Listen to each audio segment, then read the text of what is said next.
can't stand behind one of those things. Okay, are we ready? Okay, good. Hey, I'm Derek Weeks. I am standing between you and a great keynote at the end of the day. I am a vice president at Sonotype here locally. We are not a security company. We are a software development tools company, but I'll get into why it matters to you as we go through this discussion. So let's take a step back, little step back and then a big step back. About a month ago, I was in Detroit. And Detroit as a city has gone through a lot of changes over the last number of decades, and they haven't necessarily been positive until the last couple of years. In 1982, in Detroit, they were producing 4 million vehicles a year. They had 15,000 cars rolling off the production line every single day. And it was line workers like this that were responsible for getting every car off the line as quickly as possible and put together. Right? They were incentivized on velocity. How fast can we get this product to market out the door to the dealerships where people can buy it? So if you were in the last session and you heard, I think it was your comment about time to market, right, for IoT devices, right? Why are they going out the door so fast? Because we're focused on time. We're incentivized on time, right? But what was also happening in 1982 that was significant was that over the past 20 years, from 1962 to 1982, the U.S. share of the auto market was eaten by Japan. Japan had 5% of the market share in 1962. They had 25% in 1982. And over the next 5 years, the 5 major Japanese auto manufacturers opened a factory once a year in the United States to produce more cars to meet the demand. And the difference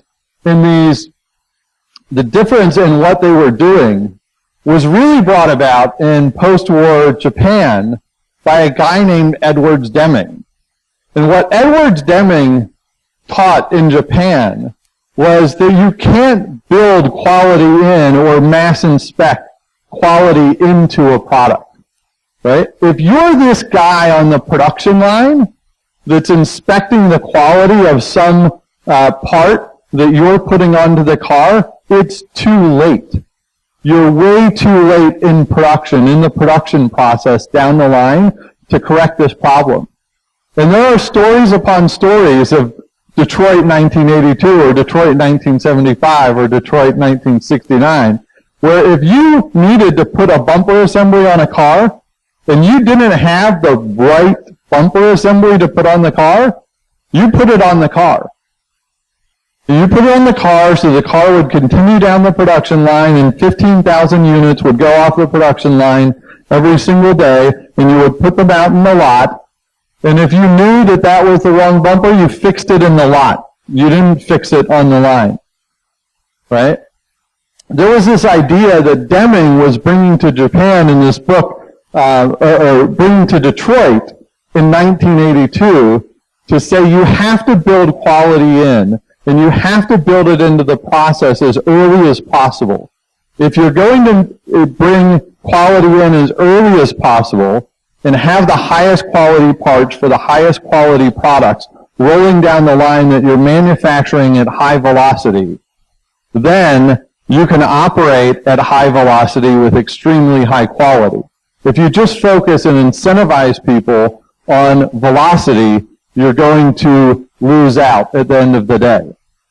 Right? And this is actually applying more and more to how software is being built. Right? So if we look at kind of the evolution of software as it's being built, we're moving from the waterfall native methods of, when I started in software and our groups were developing software, we had a major release every 18 months. Right? And if it wasn't that big of a release, maybe it was every 10 months, right? That would be like we pushed out a big release. And then we spent about the next 9 months fixing that release because it had a bunch of bugs in it the way we were developing software. But we progressed to more agile types of development and DevOps-focused development methods, which are increasing the velocity of development at insane speeds. And whether it's an Amazon or a Netflix doing 10,000 or 100,000 or whatever number of deploys a day, the velocity of these of building these applications is getting faster and faster. And part of why this matters in the DevOps world and why it relates to the security world, we'll get into as I share some of the research that I've done over the past 3 years and I have ongoing now at Sonotype. And that is because people don't write software anymore. People don't write applications from scratch anymore. In fact, they build them from open source components, right? And if you're not familiar with open source components or binaries or frameworks, right? These are pieces of code, pre-built code that are available on the internet. So if I'm a developer, I can just go to an internet-based repository and pull that component down so I don't have to write it from scratch. And we're going to go through and kind of shed some light for you on how prolific this practice is within the industry and how that impacts what we're doing from a security perspective overall through the discussion today. So 80 to 90% of the traditional application of the applications being built today are built with these open source and third-party components. Right? So the interesting thing when I was reading this book out of the Crisis from Edwards Deming was he was saying in 1982, when you look at the number of parts being developed by Japanese auto manufacturers that those auto manufacturers owned, right? The auto manufacturers in Japan were only building about 20 or 30% of the parts that they needed to assemble in their cars. They were working with suppliers around the industry that they had worked with to develop the best and highest quality parts for their vehicles. And in Detroit, the Detroit automakers at the same time owned about 80% of the parts manufacturing that was required for their vehicles coming in. And it was impacting the quality of what was being produced. So Deming was coming to Detroit in 1982 and sharing lessons of post-war Japan that said, if you're going to build the highest quality vehicles, if you're going to build anything, vehicles or other things that you're manufacturing in the United States, you need to pick the very best and fewest number of suppliers to work with to produce the highest quality parts that you need to put in your products. And when you use those parts, you need to track and trace those parts over time. So you have the best suppliers, you have the best parts from those suppliers, and if anything ever goes wrong with one of those parts, you know where it is and you can fix it. Think of Takata airbags, right? How do they know every single vehicle make and model that Takata airbags went into? Because they can track and trace everything through an auto supply chain, right? But these same principles that Deming was applying 35 years ago into the U.S. auto industry and that he had applied decades before in post-World War II Japan can be used and need to be used actually in software today and how we develop software. Because within all of these components that are being used to build a modern application, the average application has about 100 of these open source or third-party components in them. Not all parts are created equal. And I have the data that I'm going to share with you through this discussion today. The discussion is based on research I've been doing for the last 3 years.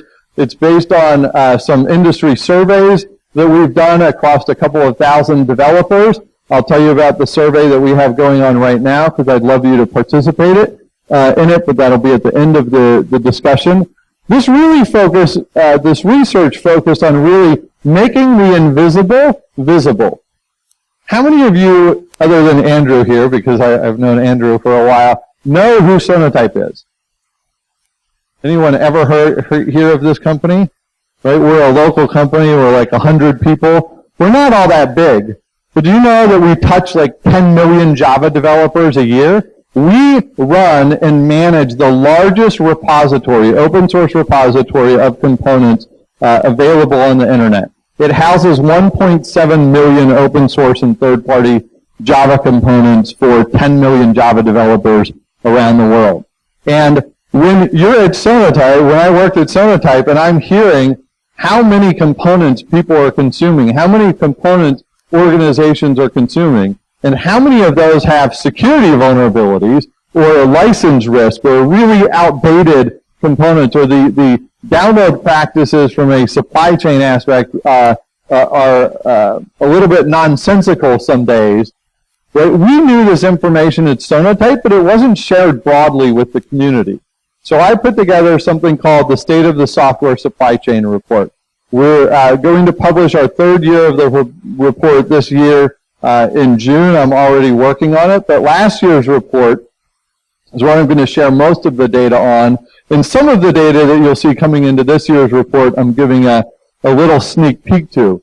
But what I was able to do was look at 3,000 different software development organizations that are using these open source components, and to also do a deep dive into the construction of, or the assembly of 25,000 applications that are using open source components, to give you a feel of what's going on in software development and why, as security professionals, you want to pay more attention to this area than maybe you have in the past. And when you see the numbers, you'll understand a little more about why that is.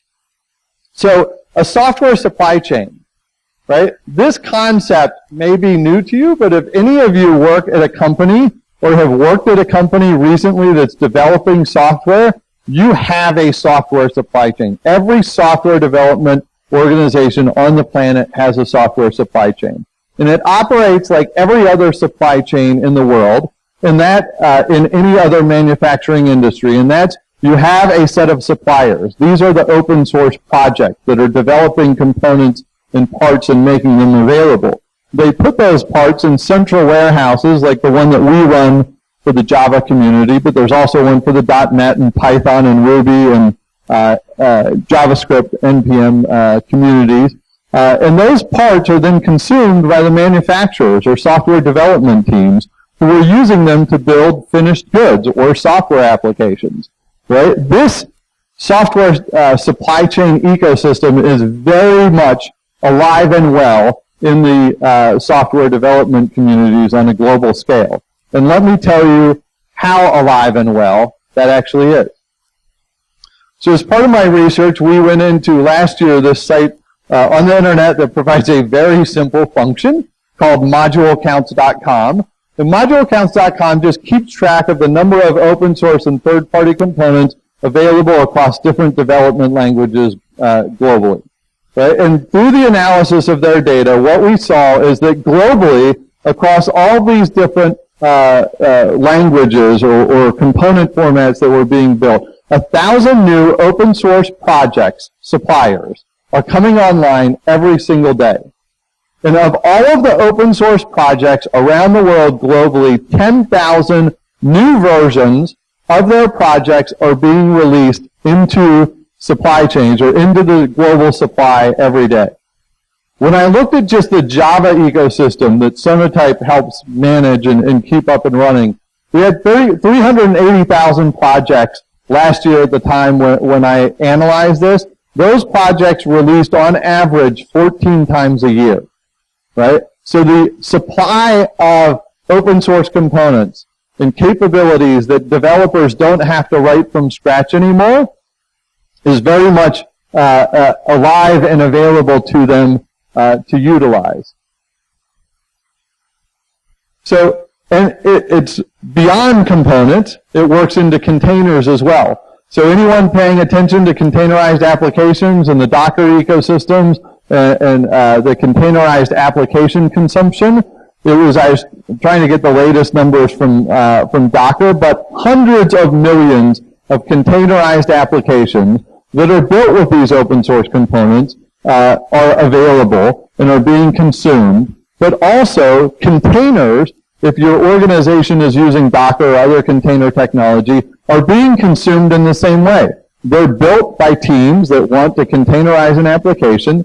They're put up on the internet in a place like Docker Hub and freely available for the world to download. And they're pulled down by development and operations teams to make themselves more efficient, right? So software supply chains are not just running across open source ecosystems, but across the open source component ecosystems.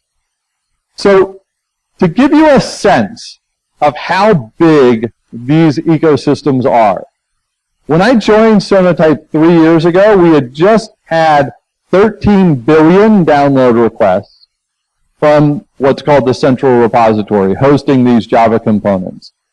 Last year, in 2016, we had 52 billion download requests. Right? If you think that people aren't consuming these components within the software development teams that are building the applications that you might be responsible for protecting, you need to be aware they are, right? And this is the Java, just the Java world, but in this chart, what I need to put on, but it wouldn't scale, is in 2016, according to Oracle, there were about 10 million Java developers on the planet. In 2015, there were about 10 million Java developers on the planet. In 2014, 2013, 2012, there were about 10 million Java developers. The number of Java developers is not increasing exponentially, but the component consumption, the binary consumption across these communities is, because why write from scratch what I can find freely available on the internet and download? If you're consuming JavaScript components or assembling applications in JavaScript, you have the npm.js repository, npm.js.org, where you can pull npm components. And this year's report, we're going to pull in more information from the npm community as I work with those guys. But they just had a 1.6 billion download week it was about a month and a half ago when I was talking to them. They're well over 50 billion downloads of JavaScript packages on an annual basis. At one peak period, a couple of weeks ago, for their downloads, they had 1 million downloads in an hour. Right? The consumption, not just in Java, but in JavaScript, is growing in huge amounts. This was just a tweet a couple of weeks ago from Donald. He's in Philadelphia, part of the Python community. Right? So they had 4.4 billion download requests with half a petabyte of content that they serve. The Python community, the NPM community, the Java community, right? The Ruby community, Ruby gems, they don't publish their annual data, but on their site, if you go to rubygems.org, it says right on the homepage that there are, I'll forget the number, but last I remembered it was like 8 billion downloads in the history of rubygems.org. The consumption is gigantic, and the population that's pulling these is relatively limited. So as I talked about before, all of these parts are not created equal. We're able to analyze the quality of these parts in different ways, from their licenses to their age to security vulnerabilities, and I'm going to tell you more and share with you more what I've seen about that behavior. So in the 3 years that I'm running in the report, and these numbers haven't been published yet, but from the last 2 reports, 6.2%, 6.1%, 5.5% of the components that were downloaded from the central repository had a known security vulnerability in them from day one. When they were downloaded, they had a known security vulnerability in them. And pick whatever your number, 1 in 16, 1 in 17, 1 in 18, of the components downloaded over the last 3 years, out of these billions that you just saw, right, had a known security vulnerability day one. Right? Now, why do we allow that? Because we run the repository? Because it's an immutable repository. Once a component is in there, it's in there. we don't stop it or prevent people from downloading that component. And the reason is, if you're a developer and you've actually used a component with a known vulnerability and you want to fix it by replacing it with a version that doesn't have that vulnerability in it, where the vulnerability has been fixed, you need to rebuild the original application using the original components. And if the original components are not available, you can't rebuild your app. The original components have to be there. For any of you that follow the NPM community, if anyone remembers LeftPadGate about a year ago, right? LeftPadGate was where it was kind of a crazy scenario. Some developer made a NPM package called Kick.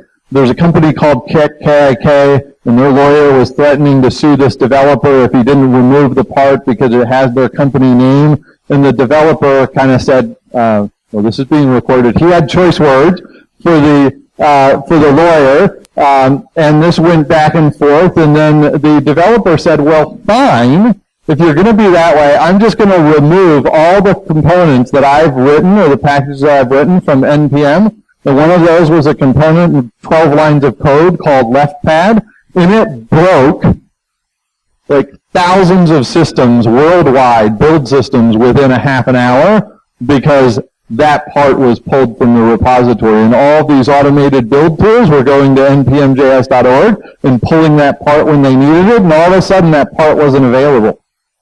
Right? And oh, crud.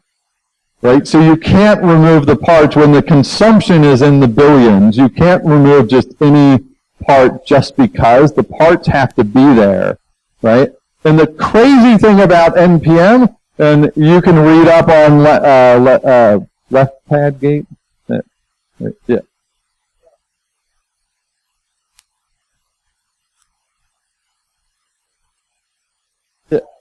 Yeah. So anyway, they didn't have this part, and it broke all these builds. So someone somewhere said, I have a copy of that part.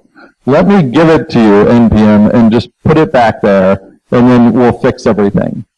Right? So did the original author contribute it back? No. Did some stranger somewhere in the world contribute pieces of code that had the same name and made it available to everyone? Totally safe. I'm sure nothing could go wrong, right? Anyway, worth reading up on if you want to learn a little more about that. So what do we learn as well kind of from the behavior of these software supply chains? Not any of your organizations, I promise you, has downloaded 1 billion parts over the last year. If you're really close to it, it may feel like it. But in terms of the Java community, the largest downloads I've seen across any particular organization is about 16 million. No, that was last year. It's 23 million for any one particular organization that we can track. But the average organization is downloading 229,000 components, Java components only. If you're developing in multiple languages, you're pulling in on average more than this a year into your organizations. Of those 229,000, around just over 5,000 of those are unique components.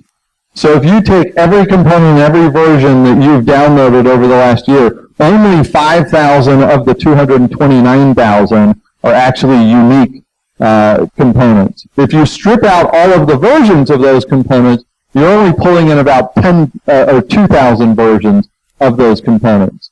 So when we go back to the practices and the principles that Deming was introducing to manufacturing, and saying, let's use the best suppliers and the best parts from those suppliers. If you're using the fewest number of suppliers, 2,000, and the best part from each of those suppliers, you would only need to consume 2,000 components a year and not consume them 100 times. Theoretically, I know there are reasons why you're going to download more than once, but there are ways to actually store these components locally where you don't have to go and fetch them from the internet every single time you need them, and to be more efficient.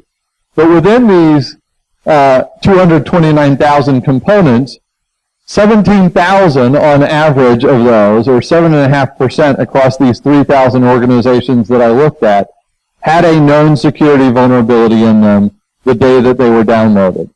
Right? We're bringing poor quality stuff into our environment. Right? But that doesn't necessarily mean that just because we downloaded it, it was actually used. Right? That was actually used in an application that we shipped out the door. Right? So this is where we look a little deeper in the software supply chains to understand that last year, when there were 6.1% of the components downloaded had a known vulnerability, and then we analyzed, it was thousands, I think about 7,000 local repository managers. Think of these as local warehouses for components and packages, that just over 5.5% of those components in the local warehouses had known vulnerabilities in them. And when we analyzed 25,000 applications, in this year's report, I think we'll analyze 50 or 60,000 applications, 6.8% of the components within those applications had a known security vulnerability in them.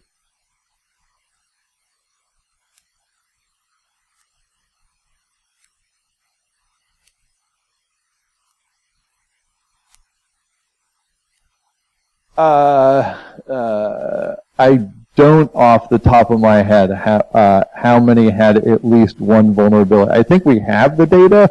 It may be in the report. I'm just not remembering it off the top of my head, but it's a very high percentage. Right.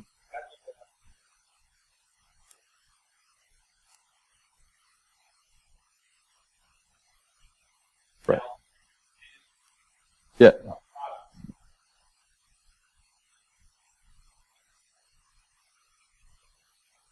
Yeah, so this was yes, 6.8% of the components across all of those applications, but it's not picking an individual application and saying how many of those had a known vulnerability. But if, again, I'll have to remember back to the first report if we had that. If not, we can put it in this year's report because it's a valid point. So this is pointing to a study. I'm going to give you guys a link for this survey at the end of the year. I ran a survey back in 2014, and I'm running a survey right now this month through the end of the month. I had 3,000 people participate, developers and security professionals. In 2014, we're about 2,200 for 2017, and I asked them, how many of you have an open source governance policy in place?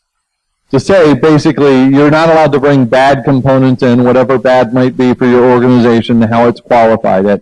So 57% in 2014, we're at about 58% for the survey this year. Right? So there are 42% of organizations that have no rules in place that their employees know about for whether they can bring in good or bad components.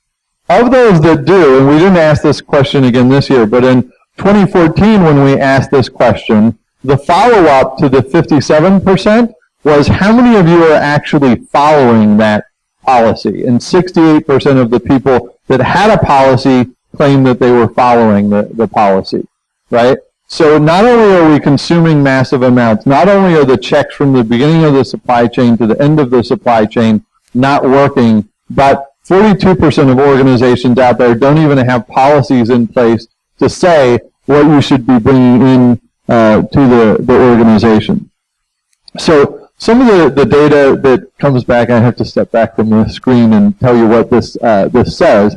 When we looked across these 25,000 applications, and we looked at the age of the components across that application base, this blue line is basically saying 1-year-old components made up about 18% of the applications. 2-year-old components were about 21%.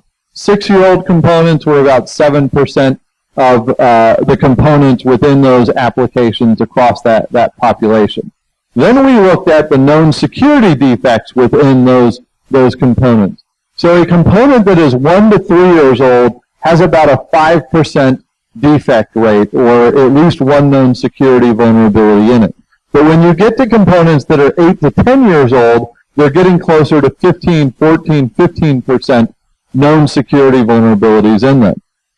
So when you're looking at things like open source governance policies, right, you're going to want to tell people don't use components with known vulnerabilities or maybe risky license types for your organization, but there can be rules that we can apply from this data to say, if you're going to use components, we're not going to prevent you from using open source and third-party components because you'd basically have to shut down software development in every organization on the planet. But if you use components that are less than 3 years old, and pick any version you want, as long as it's less than 3 years old, the chance of you being impacted by a known security vulnerability are significantly less than the older components. Now, of course, the older components have them because they've been around longer, and people have had more of a chance to look at those components and find vulnerabilities in them. But if you want to reduce the surface area of known vulnerabilities in your organization, you can control that more by controlling the age of components that are actually being used within the environments. So, yeah.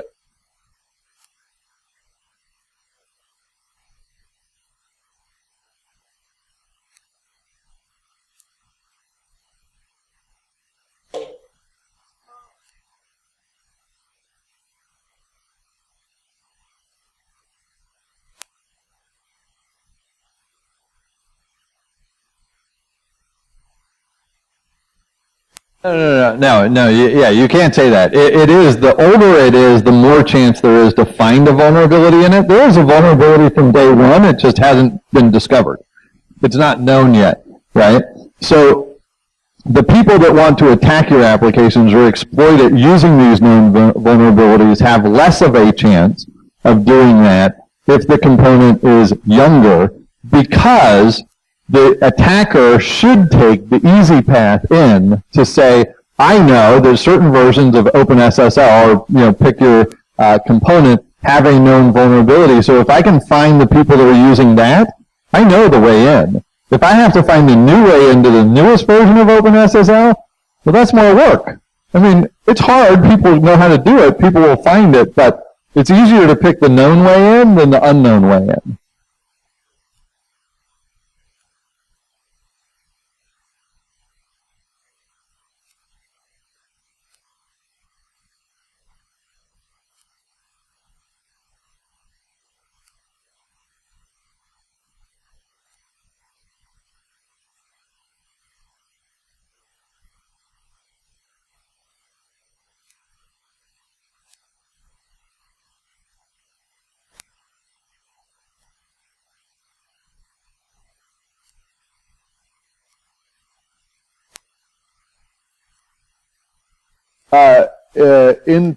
In theory, I don't know. I'll say yes for the sake of yes, but I don't know. It might just depend on the circumstance and also what it is, right? If it's a little component that doesn't have very much function, yeah. If it's a web application framework, that's kind of the framework of your whole application, I don't know. Yeah.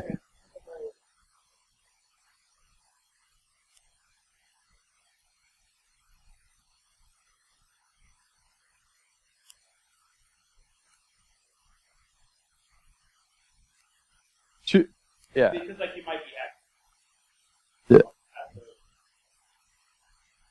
Yeah. Yeah.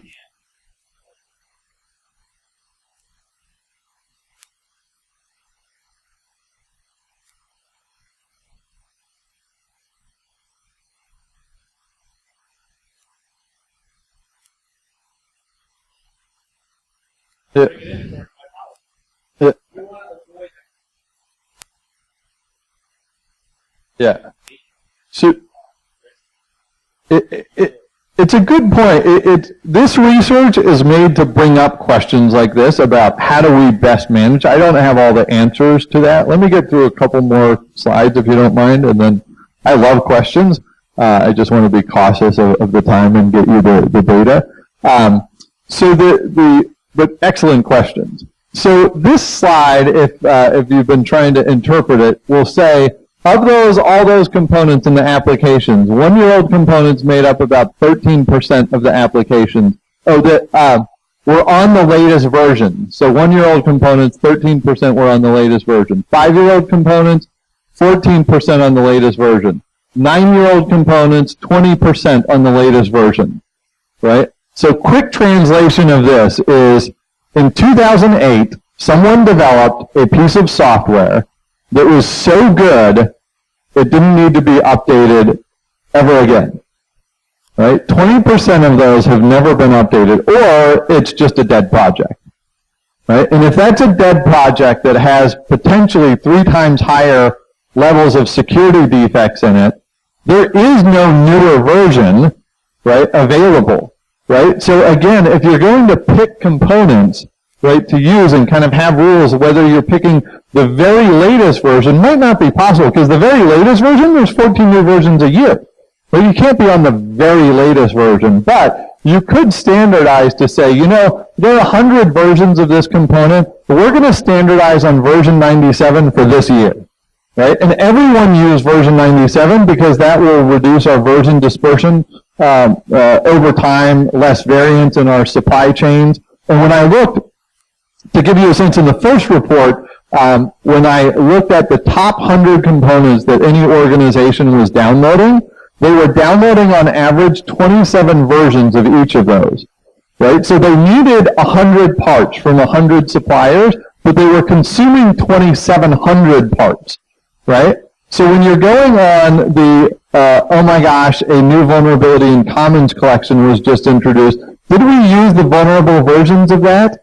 Right? If you're using version 97, right, you know whether you're using it or not. If you're using 27 versions on average, you're on a scavenger hunt, right? And that scavenger hunt, if you've been on it, lasts for months, and you probably have some partners in crime that are working on it with you.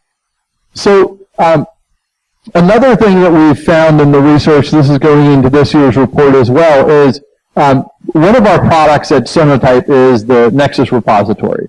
And the Nexus repository is, think of it as a local warehouse for these components that are being used by development teams. And there's the central warehouse that we run, but you can store these parts locally. And you can store multiple different languages or component types within these. But we introduced it in 2010. The local warehouse usage has grown over the community. We're now at about 125,000 instances of this. But there's a feature in it called Repository Health Check. And this is available in the free version of the product. But the Repository Health Check will tell you, out of what's in my local warehouse, do any have known security vulnerabilities or license risk, or they're really old, or they're not popular, this kind of data that's available. So the use of this has been growing. My laser pointer's not working. The use of this has been growing over time, which also tells us, and it's a free feature, it's not turned on automatically. People have to press a button in the product to turn it on.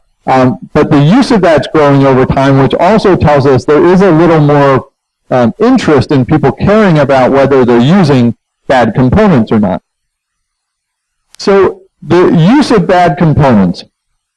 It was almost exactly a year ago, Apple versus the FBI, right? You remember the story? Encryption, right? And fall on either side of the story of who you favor in that battle on we want into the phone, no, you can't get into the phone because we use strong encryption capabilities in the phone. So at that time, I asked the guy that pulls the data for me, I said, there's a component that provides encryption for Java applications called Bouncy Castle, right? How many downloads were there of Bouncy Castle in the last year? And I know that there are vulnerable versions of Bouncy Castle with level 9 or level 10 CVSS scores, right? So I published the data in last year's report, and I just updated the data for this year. So in 2016, 23 million copies of Bouncy Castle across all versions were downloaded. You want to guess what the 11 million is? The vulnerable versions, right? 11 million of the 23 million. Last year was, the year before was 33% of the downloads were known vulnerable. I didn't do the math on 11 into 23, but it's a little more than 33%, I think.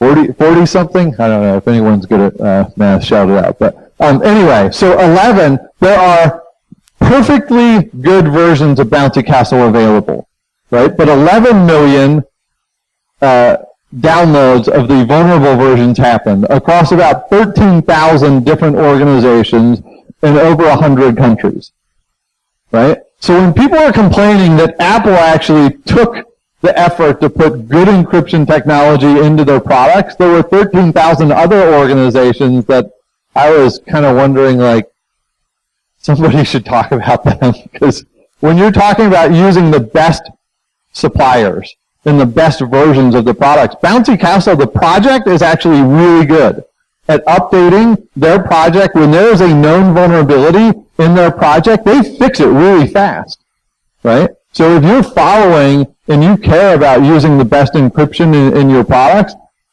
use the best version of the latest version of their stuff, because the chances are they fix the vulnerabilities in it. Anyone know Hollywood Presbyterian Hospital? Yeah, ransomware, right? If you were a patient there, you had to be moved to another hospital, right? If you were an incoming patient, they wouldn't allow you to come in because they couldn't accept new patients, because their systems were locked down by a vulnerability in the JBoss applications that they had, and that vulnerable component in JBoss was Commons Collection, right? So Commons Collection vulnerability shuts down a hospital, right? Anyone familiar with the San Francisco Muni system, public transit system? They were giving away free rides all weekend, one weekend in November, right? Because they were nice to their patrons, right? No. JBoss, Commons Collection vulnerability, right? There are a number of other hospitals and organizations that were impacted by Commons Collection. PayPal, right? Search Commons Collection on PayPal, and they wrote their own blog on how they went and found the vulnerability across the 2,000 or so plus applications they had in their portfolio, right? So last year, there were 23.4 million downloads of Commons Collection from the central repository that Sonatype keeps up and running for all these developers. And you've probably figured out what the 18 million represents, right? Out of 23 million downloads, 18 million were the known vulnerable versions of Commons Collection, right? If you think that your organization is not pulling in bad components in mass volume, right? Just take these numbers and share the numbers in a conversation with your organization, right? So quality, as Deming said, going back to 1982, quality comes not from inspection, but from improvement of the process, right? We're not going to be able to manually inspect every component coming in the door. If you are manually inspecting every component coming in the door, and there are organizations that are, you have been outgunned in your organization for like 8 years. You couldn't keep up with the volume 8 years ago. You're not keeping up with it today. You won't keep up with it in the next years as the volume of consumption continues to increase, right? So what's happening is part of this. So across different organizations, and Andrew, you probably remember the years back that Josh Corman was working with the Congress to pass a bill about national cybersecurity hygiene practices. And part of these practices, when he was starting to introduce them, were you need to do a couple of things. If you're the federal government and you're going to purchase software, you need to require a bill of materials be produced for all the software that you're buying. Right? And that is, I want to know every component that's available in that software that I'm buying. And if it has a known security defect, I want you to fix that before you sell it to me. Right? Automakers can't sell me a car with a known defective product in it. I don't want to buy software with a known defective product in it. And if that defect is found in the future, if we find that there is a defect in something that we bought, we want you to fix it for us. Right? And that legislation was introduced into the U.S. Congress in December of 2015 in a kind of lame duck session, so we knew it wasn't going anywhere. but the language from that ended up in the Department of Energy, the Department of Defense, the Department of Commerce, 18F. OWASP has adopted this kind of language. The American Bankers Association, FSISEC, right? So all of them have started over the last year and a half to adopt this sort of language. The American Bankers Association, right, in their guidance was telling their members, here is the procurement language that you should put into your contracts in your procurement department to protect your organization by doing these three things, by following these hygiene practices. But you know what? It's not just improving the protection or the security of your environment by knowing this information and having your vendors follow this path. It will reduce your cyber insurance risk premiums if you follow that. That is in the guidance from the American Bankers Association. So if you don't think there's an economic value being touted to following these kind of practices, it's coming, right? The White House, the Commission on Enhancing National Cybersecurity, there's a lot of text here. I'll give you the slides afterwards, so no need to copy it down. But it's coming in terms of the liability caused by faulty IoT devices. We just had the session on malware and IoT devices, where you ship a product that has known defective parts in it from day one, and someone gets harmed by this, or all of my pipes break in my house because my thermostat was turned all the way down, right? But there's liability coming to be associated with this. And it's not here yet, but this is the recommendation that was put to the White House back in December before we switched administrations. And then the cybersecurity nutritional label, right? Basically, are there good parts or bad parts in what we're consuming? And if there are bad parts, we want people to know about this. So can you track and trace components across your infrastructure? So this is, again, a question. I'm giving you some of the data from this year's survey that we're running, right? But we asked people, do you have a full or complete software bill of materials for the software that you are producing, right? 35% of people that answered this said, yes, we have a full software bill of materials for the applications that we are producing. 26% said, yes, we have it for the key components, but not the dependencies. So you basically have an incomplete bill of materials. But, yeah, like we know the big parts, like there's an engine and a door, you know, and a seat, right? But we don't have the dependencies or the smaller parts associated with that. And 39% said not at all, right? So 65% don't have a complete view of what they've shipped anywhere, right? So when the next Heartbleed or Commons Collection or Bash Bug Poodle, whatever comes out, and someone says, did you ever use that part in which application? Right? Did you use it? Right? 65% of people can't answer the question. If you don't have a software bill of materials for your applications, you can't answer that question unless you start to go on a scavenger hunt. And everyone loves scavenger hunts. So, automate, right? Improvement of the process means we need to rethink the human effort involved, right? You can't keep up manually with the volume that's coming out here, right? So what can you do, right? So I'm going to show you some of Sonotype's products, but there are other commercial products and open source projects like OWASP Dependency Check solution that are out there that provide similar kinds of information, whether it's an open source bill of materials, software bill of materials, or otherwise.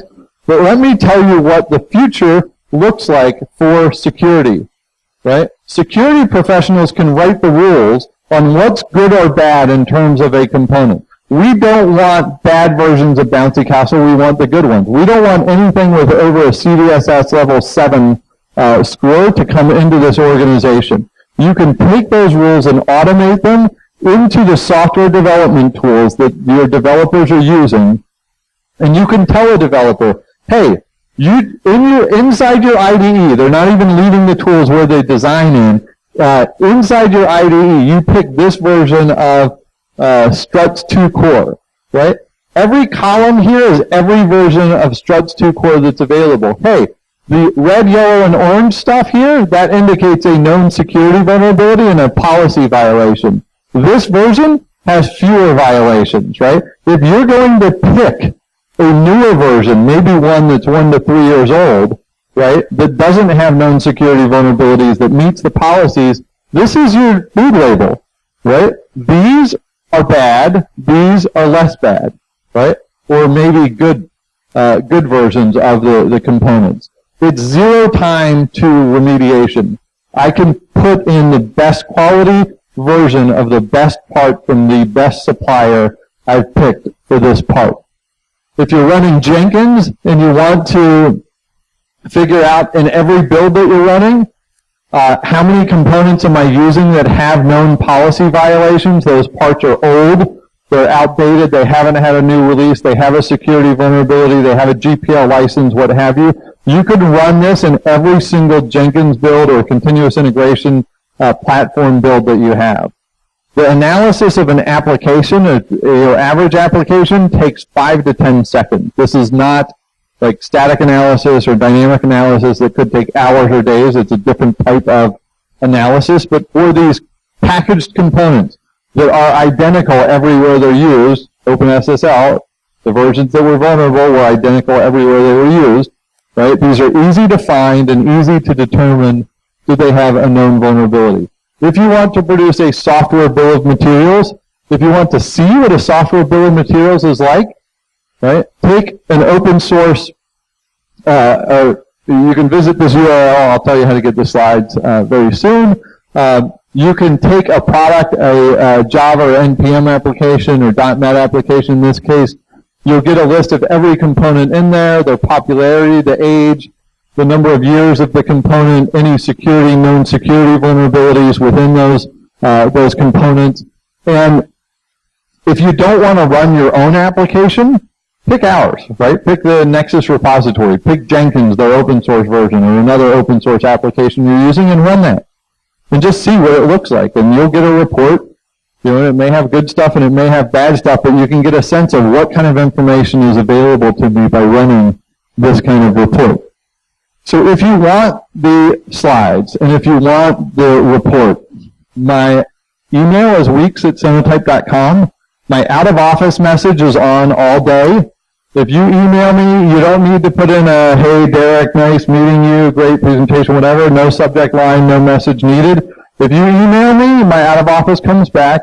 It has a link on to SlideShare where the slides are. The report is also on SlideShare you can download. And if you'd like to take the survey, I'd like to boost us up from the 2,200 where we are right now in the last couple of days of the month here. You'll get to take the survey. We're giving away a MacBook and $500 Amazon cards to a couple of people. But you'll also, that will put you on the mailing list to get the survey when it comes out in probably mid to late March, once we analyze all the results that have come in. So that's about it, and I'm finished. And if there are any questions, we probably have time before the main keynote starts at 5:30, right? So thank you very much.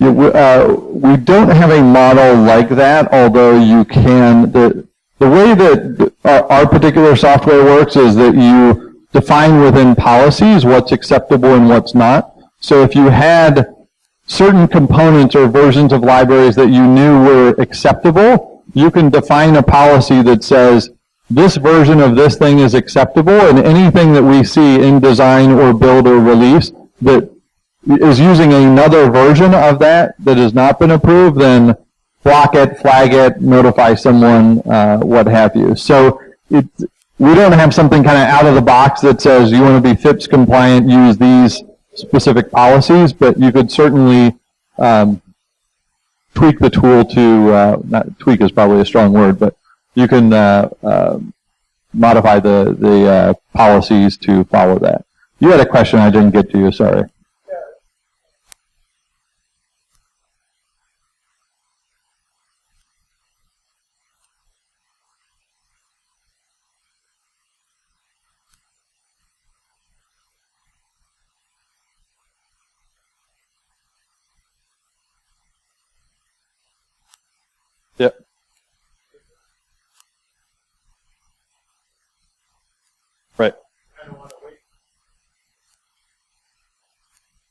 Yeah, so there's certainly an argument if I go out and present to a lot of developer groups, and developers would tell you there's no way I'm using the latest version of anything that's out because it hasn't been tested by the community, and there's always fixes on bugs and performance issues and what have you. So really, when I kind of say use components within the last 3 years, it gives you some breadth, right, where you're not restricting anyone to a single version. And there's certainly other areas where you could apply certain policies, even to your own internal components. If you're developing your own binaries in your organization, you may even want to restrict, hey, we have 18 versions of this. It's not a free-for-all. You can't use all 18. We want you using version 17 and 18 because we fixed all the problems with 1 through 16, or we made it better. Why not use the latest one? Andrew, did you have a question? Okay. Yeah.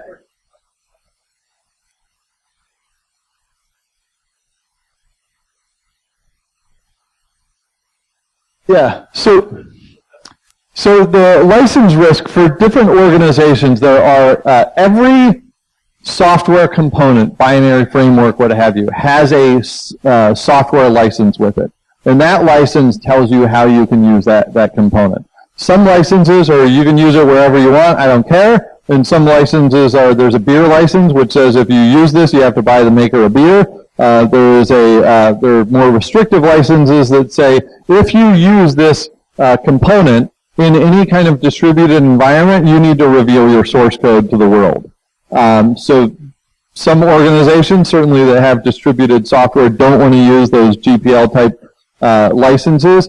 There's also, it's not very common, but it does exist. There are components that get released that have no license in them. Right? If a piece of software has no license in it, and they do exist, you have no right to use it. A software license is a right to use the software.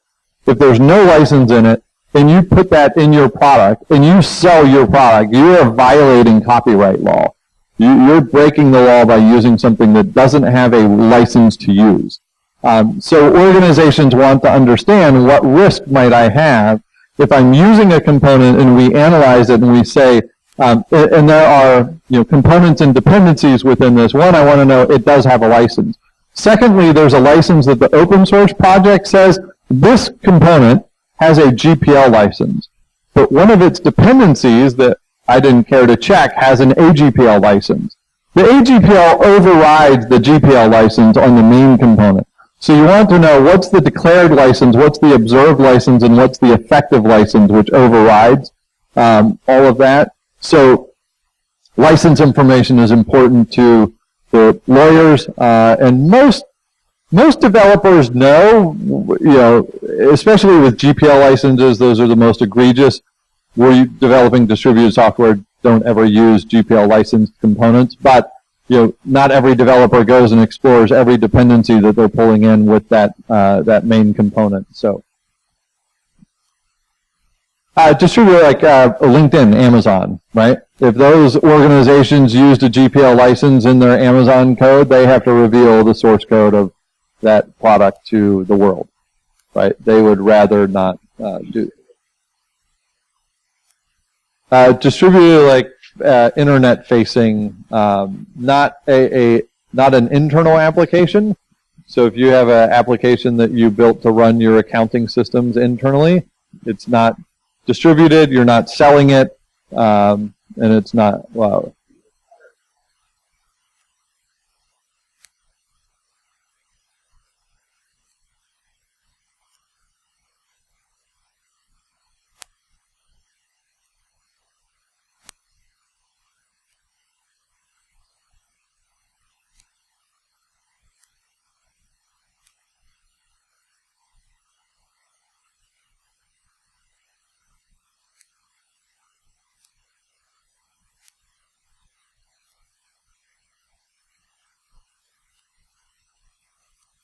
I will trust you on that. I'm not a lawyer either. Yes.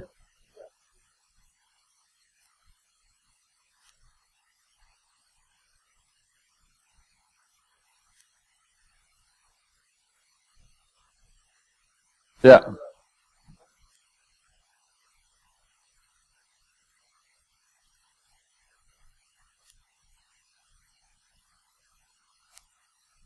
So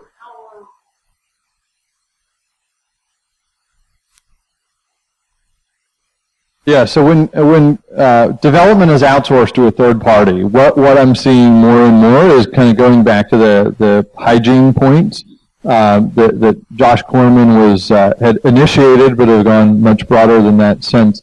Is that when I started this, like presenting this 3 years ago, and here's the data about what's going on, and I ask about software bill of materials, everyone was like, I don't know, never heard of it, right? But in every crowd, especially in the development crowds, when I've asked people, how many of you have been required to produce a bill of materials? Almost everyone, if you work in the pharma industry or, healthcare industry, almost every single one of those people has to produce a software bill of materials. It's now a mandatory practice, and it's coming up a little more in the banking, financial services, and insurance side. So I think those practices that are kind of proliferating themselves in different government organizations are also hitting the private sector where they're saying if I have a third party developing software for us, I need a bill of materials produced so that I know what's in it, because I want to understand, do I have any liability related to this or any risk related to what I'm being served. The components, the versions of the components, all of the dependencies, whether they're direct or transitive dependencies, you want to know every single thing associated with that, because when you run the software, it's all there. All the dependencies should be there within the application. So you want to know the full scope of those. And from a security aspect, it's a little easier to discern good versus bad. There's a known vulnerability or there's not a known vulnerability. With these open source components, there will of course be new vulnerabilities that crop up over time. And what you want to do is have a record of, what did we get from ABC company that we put in our product and then shipped off to whoever bought it, right? Like, did we ever use that component? Did any of our suppliers ever use that component? And you can get to, the bill of materials is the easiest way to start, because at least you have a record of what's being used. Then if you want to get to automated ways to prevent or protect against using those in your own organization, there are the automated tools that are coming out. And the automated tools are going to become commonplace, because if anyone cares about this, you can't keep up with a manual practice, and you can't lock down your organization tight enough to allow these to not allow components to come in. And we work with there is a very big company within 5 miles of here that I've worked with that has thousands of developers, and they said, we are totally locked down, right? We are not allowing any open source third-party components to come into our development operations, because we run a huge, I won't reveal the industry because you'd probably guess it, but we're a very big company. And we don't want anything vulnerable in our system, so they had approved 800 components within their open source governance group. And a new version of a new component would take 12 weeks for approval, and a new version of an existing approved component would take 6.5 weeks, right? And they were sure they were doing a good job. And we analyzed their application environment, and we found out they had 8,000 open source components within their application portfolio. And that's because 6.5 to 12 weeks for a developer to wait for security or open source governance groups to approve a project is way too long. My sprint's only 2 weeks. Like, the car is coming down the production line. I have a bumper. I'm putting the bumper on the car. Like, if you're going to tell me 6 weeks from now that bumper was bad, dude, like, I met my objective. The product shipped, right? We finished our sprint, right?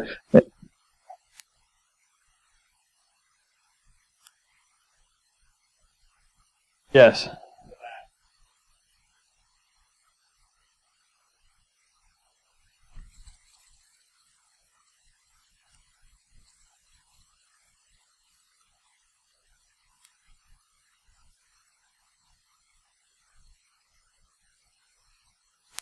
Minimizing the number of versions. I mean, I brought it back to in past years when I've been talking about this, like, Honda Accord, right? In this 2017 model year Honda Accord, there is one muffler, right? Only one muffler from one supplier on the Honda Accord, right? They do that because they're producing at high volume, they want high quality, and they're minimizing variance within their software, within their supply chains, right? Software actually benefits from moving at higher velocity by reducing the variability in the system, and just what you're talking about. There's a benefit not just from a security perspective, but just from a manageability perspective to reduce technical debt, reduce security debt, and those things by taking these practices that are decades old from the manufacturing industry and being able to apply them into software. And again, part of why I produced this report and share this data is if you knew what I saw if you could see what I saw every day, you might think we need to do something about it. So I said, I want to find a way to reveal this data in a way that doesn't incriminate any particular organizations for bad behavior, but just say, here's kind of the standard practice of what's happening. If you didn't know it was happening in this volume, then certainly you're now more aware. They're telling me to wrap up, but I will answer questions wherever they let me answer.